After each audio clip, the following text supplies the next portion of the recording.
Good morning पिला माने मु आशा करे आपण माने समस्त भलरे थिबे। आज आमे रॉबर्ट ब्राउनिंग को द्वारा लिखित एक सुंदर पोएम मॉर्निंग इन स्प्रिंग को पढ़िबा एवं क्वेश्चन आंसर गुडी को डिस्कशन करिबा। तेबे चलंतो वीडियो को स्टार्ट करिबा।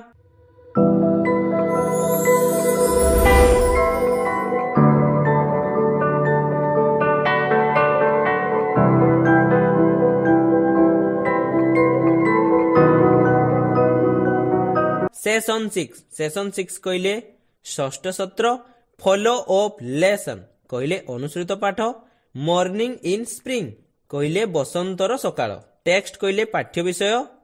तेबे चलंतु मु प्रथमे गीतटी को पढ़ी नउची तुमे अनुकरण करो तापरे आमे आको इंग्लिश टू ओडिया बुझिबा। ठीक अछि बिले। The years are the spring and days are the more morning are 7 the hillsides dew pearled the larks on the wing, the snails on the thorn, God's in his heaven, all's right with the world।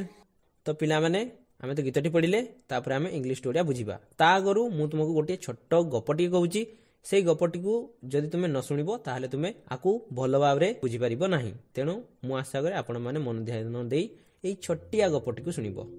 दिने Robert browning सकाळ 7टा समय रे निज देह को फूर्ति एवं सुस्थ रखिबा सकाशे पदयात्रा करुथिले। वर्षर ताहा ऋतुराज बसंत ऋतुर सुंदर समय थिला जहा वर्षर फेब्रुआरी रु मार्च शेष पर्यंत चली थाए, जहाको आमे कहंती फाल्गुन चैत्र बसंतरे मृदु मलय मनोहरे अर्थात फाल्गुन और चैत्र मासर समय थिला। रॉबर्ट ब्राउनिंग ऋतुराज बसंत ऋतुर अपूर्व सकाळर दृश्य को देखि मनमुग्ध होई जाइछंती। से देखिछंती सबुज सुंदर घास उपरे काकर बिंदु गुड़िक सते जेपरी मुक्ता परि दृश्यमान हेउछंती एवं गोटिए सुंदर लार्क पक्षी आकाशरे आनंद उल्लासर सहित गीत गान करुछि एवं एक विशाल कंटा गछ उपरे एक छोट गेंडाटीए सते जेपरी पहाड़रु उदित होउतबा सूर्य को प्रथमे दर्शन करिवार अभिलाष नै चाहि रहिछि। एभली सुंदर दृश्य को देखि कवि भगवान को अशेष धन्यवाद देवा सहित तांकर जसगान करिसंती एवं से एई सुंदर कविताटी को रचना करिसंती। ते पिला माने चलो एबे आमे एई कविताटी को बुझि नेबा।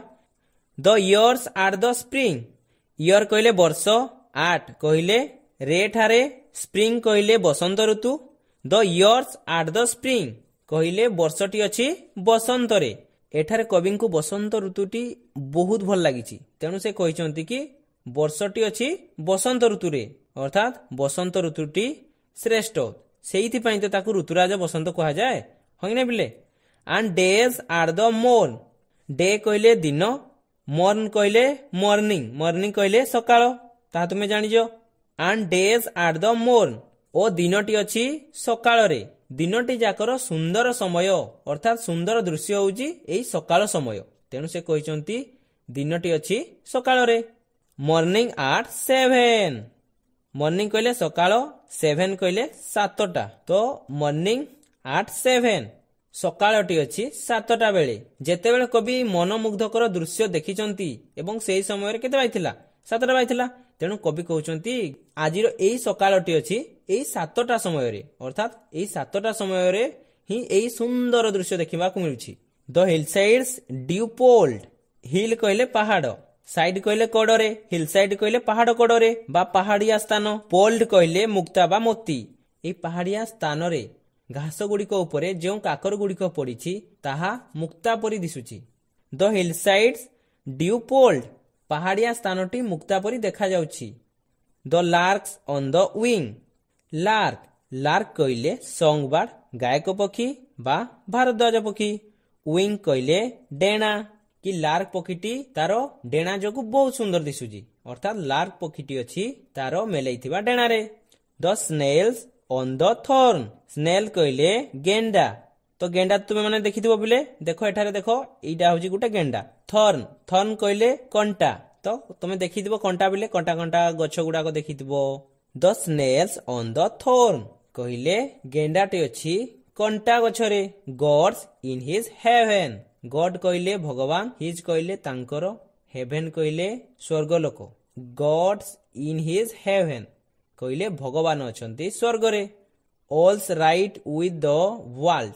ଅଲ୍ କହିଲେ ସମସ୍ତ, ରାଇଟ୍ କହିଲେ ଠିକ, ୱିଥ୍ କହିଲେ ସହିତ, ୱାର୍ଲ୍ଡ କହିଲେ ପୃଥିବୀ ବା ସଂସାର। ଅଲ୍ସ ରାଇଟ୍ ୱିଥ୍ ଦ ୱାର୍ଲ୍ଡ। ସବୁ ଭଲ ଅଛି ଏଇ ସଂସାରରେ ବା ଏଇ ଦୁନିଆରେ। କବି ଏଠାରେ କହୁଛନ୍ତି କି ଭଗବାନ ଗଢିଥିବା ଏଇ ସୁନ୍ଦର ସଂସାରରେ ସବୁ କିଛି ଭଲ ଅଛି, ଅର୍ଥାତ୍ ସମସ୍ତେ ସୁଖ ଶାନ୍ତିରେ ଅଛନ୍ତି। ତେବେ ଚାଲନ୍ତୁ ପିଲାମାନେ ଏଠାରେ କିଛି କାର୍ଯ୍ୟ କରିବା ପାଇଁ ଦିଆଯାଇଛି, ଆମେ ତାହାକୁ ଡିସ୍କସନ କରିବା ଏବଂ ସୁନ୍ଦର ଭାବରେ ବୁଝିବା। The verb is in all the lines is used in its short form S.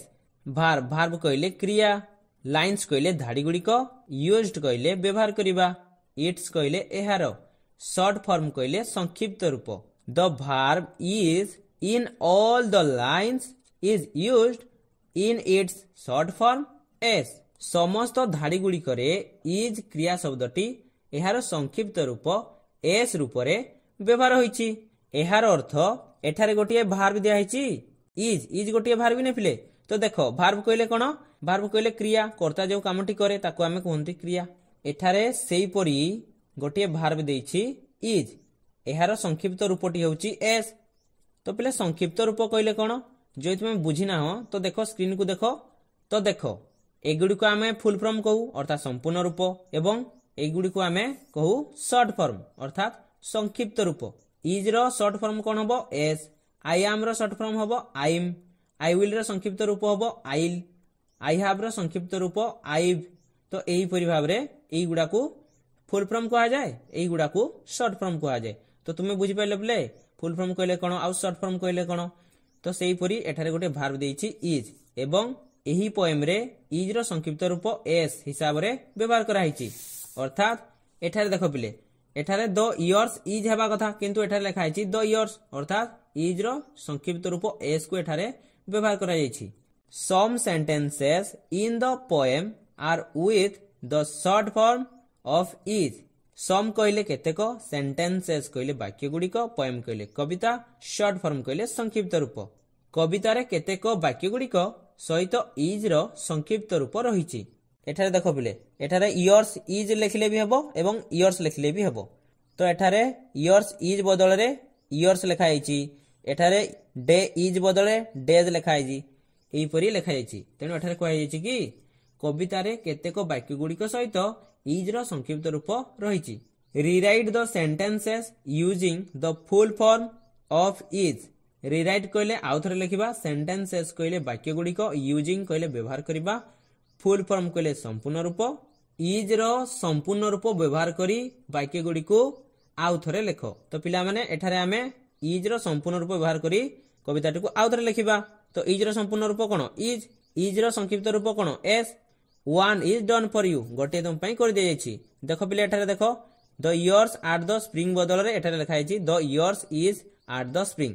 ସେହିପରି ଆମେ ଯେଉଁ ବାକ୍ୟ ଗୁଡ଼ିକ ଇଜ୍ ର ସର୍ଟ ଫର୍ମକୁ ବ୍ୟବହାର କରି ଲେଖାଯାଇଛି, ସେହି ବାକ୍ୟ ଗୁଡ଼ିକୁ ଆମେ ଇଜ୍ ର ଫୁଲ୍ ଫର୍ମ ଇଜ୍ ଲଗେଇ ଆମେ ସେଇଗୁଡ଼ିକୁ ଆଉ ଥରେ ଲେଖିବା।